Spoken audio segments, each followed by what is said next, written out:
সীতাকুণ্ড সমুদ্রপৃষ্ঠ থেকে প্রায় 1020 ফুট উচ্চতায় অবস্থিত এই সুন্দর জায়গাটির অবস্থান বন্দরনগরী চট্টগ্রাম জেলার ঠিক পশ্চিম হিল রেঞ্জে অবস্থিত।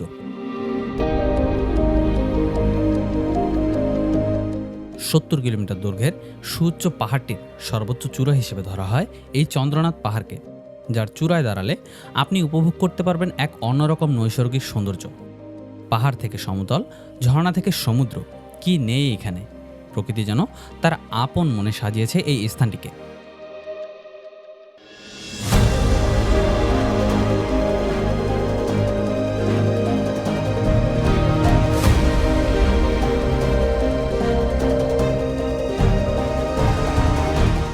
এছাড়াও এই পাহাড়ের কোল ঘেঁষেই 800